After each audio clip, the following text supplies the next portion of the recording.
नमस्कार. जय महाराष्ट्र. दरम्यान काँग्रेसचे प्रदेश उपाध्यक्ष आणि काँग्रेसचे एकनिष्ठ नेते म्हणून राज्यभर ओळख असलेले करवीरचे आमदार पांडुरंग निवृत्ती पाटील यांची आज पहाटेच्या सुमारास प्राणज्योत मावळली आहे. दरम्यान रविवारी घरात पाय घसरून पडल्याने त्यांच्या मेंदूला आणि हाताला गंभीर दुखापत झाली होती.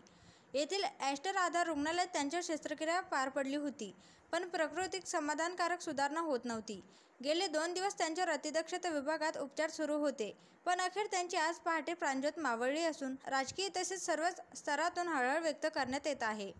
त्यांच्या निधनाची माहिती कोल्हापूर जिल्हा काँग्रेस कमिटीचे अध्यक्ष सचिन चव्हाण आणि आमदार सतीश पाटील यांनी दिली आहे. दरम्यान काँग्रेसचे निष्ठावंत कोल्हापूर जिल्हा काँग्रेसचे माजी अध्यक्ष, करवीर विधानसभा मतदारसंघाचे आमदार पी.एन. पाटील यांच्या निधनाची वार्ता अत्यंत दुःखद आहे.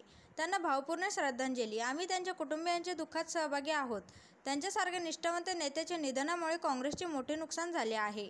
ईश्वर त्यांना सद्गती देवो व कुटुंबियांना दुःखातून सावरण्याचे बळ देवो, अशी पोस्ट सतीश पाटील यांनी शेअर केली आहे. दरम्यान कोल्हापूरच्या राजकारण आणि समाजकारणात गेल्या 40 वर्षांहून अधिक काळ आपली वेगळी प्रतिमा तयार करत करवीर विधानसभा मतदारसंघातून सन 2004 आणि 2019 असे 2 वेळा ते आमदार झाले आहेत.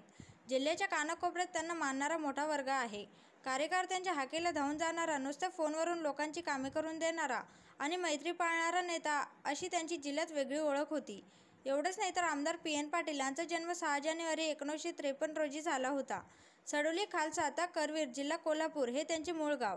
सन 2004 मध्ये प्रथम तत्कालीन सांगरूळ विधानसभा मतदारसंघातून ते आमदार निवडून आले. तत्पूर्वी त्यांनी याच मतदारसंघातून 2 वेळा निवडणूक लढवली होती. मतदारसंघ पूर्ण रचनेनंतर त्यांनी 2019 व 2014 मध्ये करवीरमधून निवडणूक लढवली.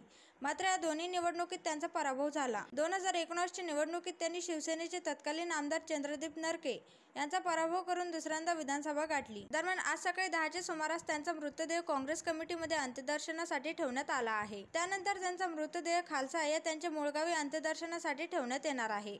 तसेच दुपारी 1 नंतर अंत्यविधी करण्यात येणार आहे.